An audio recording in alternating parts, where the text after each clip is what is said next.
Alors, on va faire une petite pause dans les explications chiantes et on va passer sur du cas concret pour essayer de comprendre ce qu'on fait. Il n'y a pas encore le i, là, il y a dedans, mais on verra après. Justement, c'est une bonne introduction.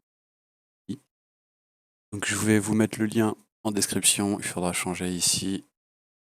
C'est UAVTech qui le conseille et qui a fait cette vidéo. Moi, je fais que la retransmettre et en français. Et il faut changer une valeur ici qui est à 30 normalement. Là, elle est à 1 parce que je l'ai déjà fait, qui est le user theta. Vous mettez à 1, vous faites apply.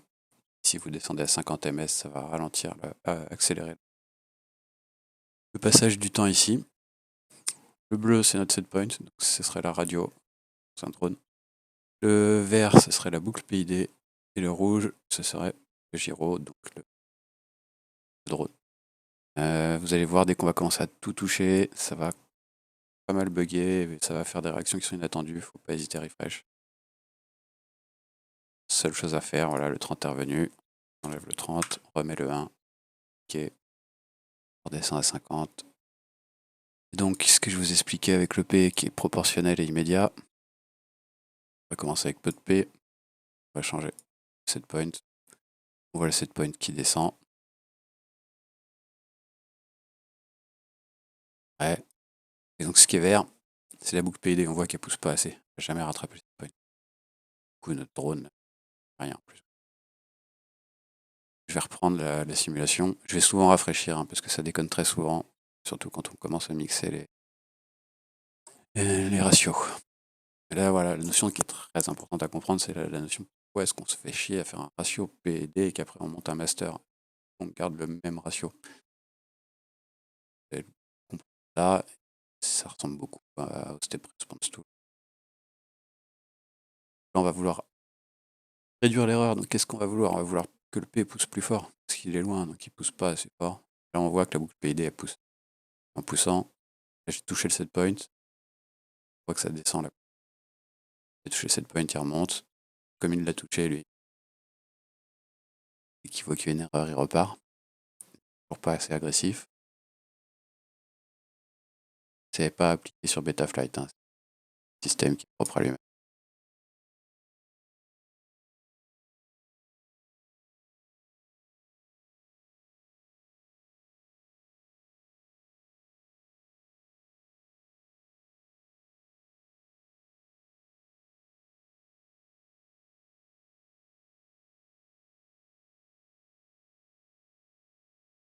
Voilà. Donc là, changement rapide. Changement rapide, grand écart entre ce qui est demandé et ce qui est réel. La boucle PID, elle va très loin à l'heure, elle pousse fort. L'écart se réduit, pousse moins fort. On voit bien que c'est corrélé en fait. Bon, on n'atteint toujours pas notre setpoint. Par contre, ce qu'on voit, c'est qu'on passe au-dessus de la ligne. Ce qu'on va appeler le overshoot. C'est là où les gens, il faut rajouter du D très souvent parce qu'ils ont regardé quelques vidéos.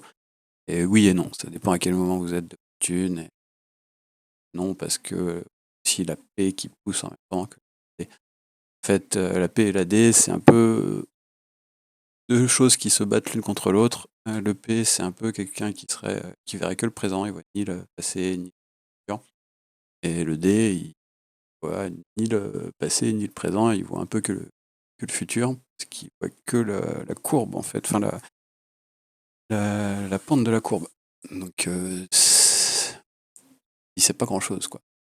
Mais une bonne façon de l'imager, c'est que oui, il y en a un qui voit l'instantané, le P, c'est pas vraiment vrai, hein. C'est une façon de vulgariser qui est quand même assez correcte. Et que le D verrait l'avenir plus ou moins du P et qui servirait à contrôler ses rebonds et ses overshoots. Pas ça du tout le cas, mais c'est déjà pas mal et ça c'est assez bien, pas compris.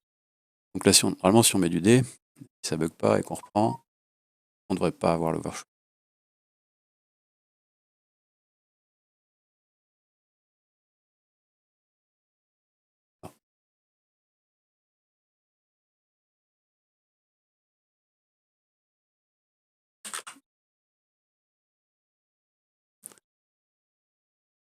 Hop, un peu de D, P.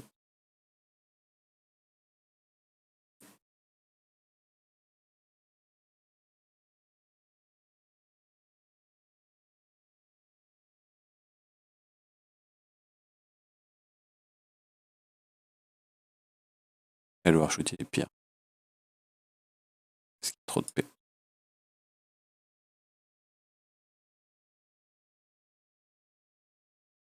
Trop de P par rapport au D. C'est pour ça que c'est une balance, en fait, hein. C'est pour ça de dire oui, il n'y a pas assez de D, machin. Non, c'est la balance, c'est le ratio qu'il faut trouver. Dire il n'y a pas assez de D dans ton ratio, bah, on pourrait aussi dire monte le P, en fait, ça revient au même. Sauf oui et non. Les deux font pas la même chose. On pourrait rajouter P.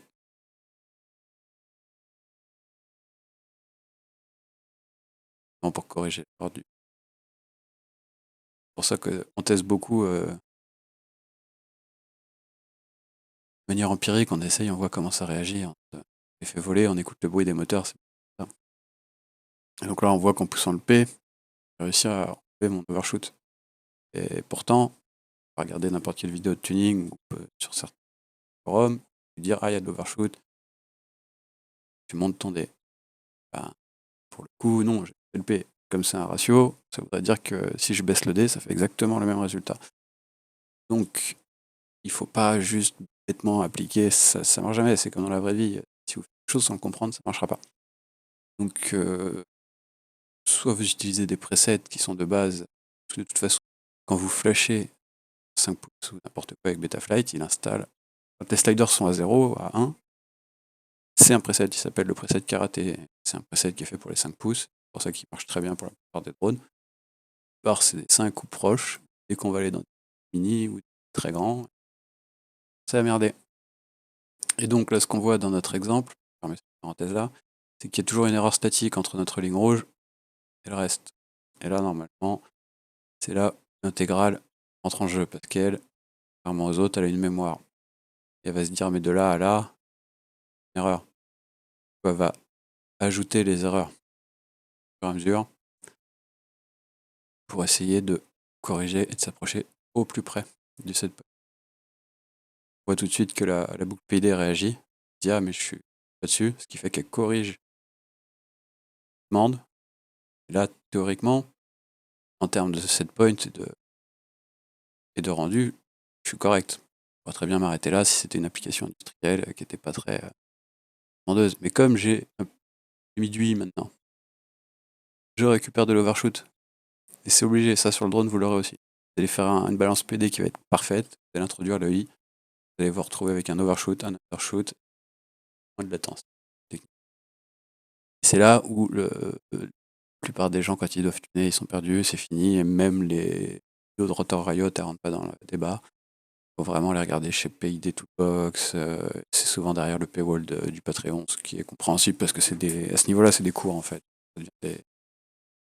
Quand on est à l'université, les maîtres de conférences, c'est pareil, ils ont leur PDF, ils déroulent, et après, ils ont les cours, ils s'interagissent pas avec.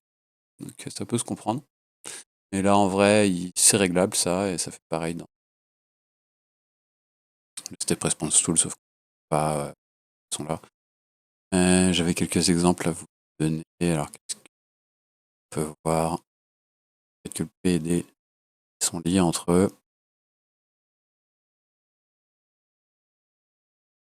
Ça. C'est-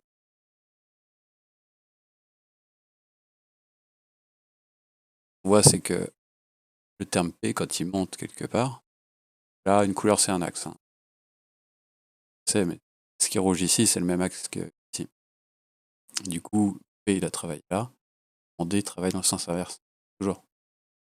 Parce que le D, il va chercher à contrer, justement, parce que la violence du P qui va vouloir dire, allez, colle cette point, et le D, il va se dire, ah, mais là, t'es en train de prendre de la violence, t'es en train de prendre beaucoup de courbes, on monte vachement fort, ou on descend vachement fort, donc moi, bah, je descends aussi, et je fais en fonction, et vous voyez bien qu'il y a une corrélation entre le D, quoi.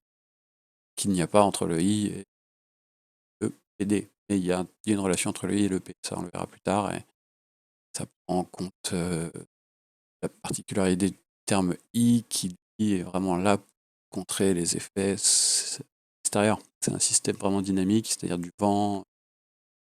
Je ne sais pas si c'était de la température d'eau, une chaudière qui n'est pas isolée, qui est dehors. Il faut que ce soit précis au dixième près de degré. Enfin, Et souvent, c'est quelque chose qui est soumis à on appelle un modèle dynamique. Donc déjà, actuellement, parce que ça c'est un extrait de Blackbox. Je pense qu'on a quand même tour, que la vidéo est un peu longue et chiante pour le peu de gens qui les regardent.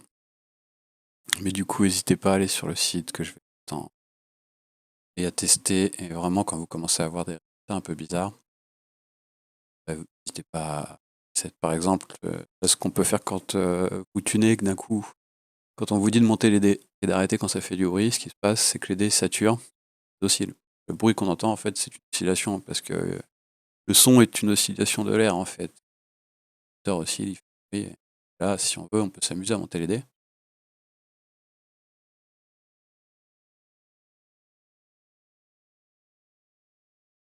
Si on met vraiment beaucoup, beaucoup de dés, voilà, ça résonne. Ça, c'est votre moteur qui fait...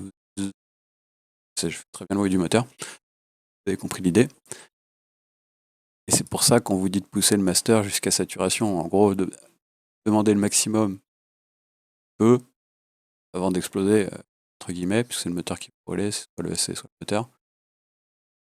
Ça ressemble exactement à ça hein, sur la black box, hein, quand c'est trop, ça oscille. Ça fait une forme bien sinusoïdale et bien arrondie. On voit bien que c'est un début de... Mais ça peut ne pas le faire en statique comme là, et le faire dès que je bouge, par exemple ici. Par exemple là, mon dernier tune, j'avais poussé le master un peu fort et ouais, j'ai le D qui... Un peu comme quand vous avez du stopwatch. Oui, vous allez avoir ce bruit de bzz, bzz, mais parce que justement la boucle PD elle est en train de mouliner comme ça là, au lieu de justement être toute smooth. Et encore, si on zoomait dessus, on en verrait des petites. Mais ce qui est important, c'est vraiment de ne pas voir des traces comme ça.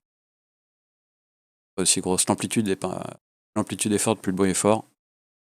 Mais même si vous avez un bruit qui ressemble à ça, je l'ai plus. Ouais,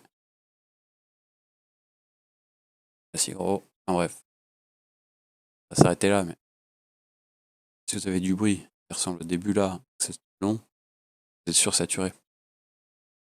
Le P va pas avoir cette réaction là. Il va saturer aussi, mais pas de la même.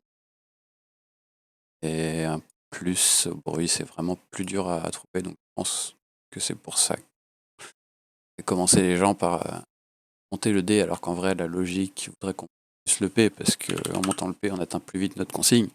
En montant le D, on ralentit plus le temps que le P va prendre à monter notre consigne, mais après, on va bouger le master multiplier, etc. Et souvent, on se retrouve à baisser le D. On pourrait monter le P à la place, ça revient exactement au même. Et donc, qu'est-ce qu'on peut faire osciller le P? Pas con.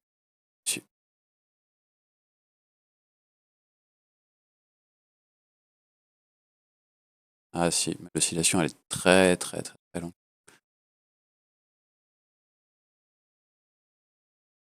Techniquement, si le simulateur marche, dans le D, ça... Quand on commence à lui demander des trucs un peu violents comme ça,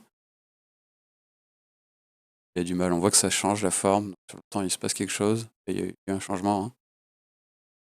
C'est juste que PID, elle est pas assez dézoomée, donc on voit pas vraiment ce qui se passe. Mais là, en ajoutant du D, il est toujours aussi fou, le P. On voit que la consigne se rapproche.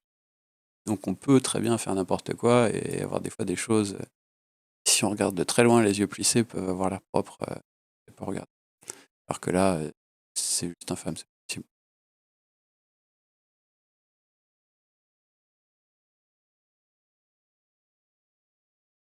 Mais ouais, ça a vraiment du mal à réagir en temps réel, puisque en fait, je viens de lancer une résonance qui, du fait que c'est une résonance, va de toute façon durer sur le temps.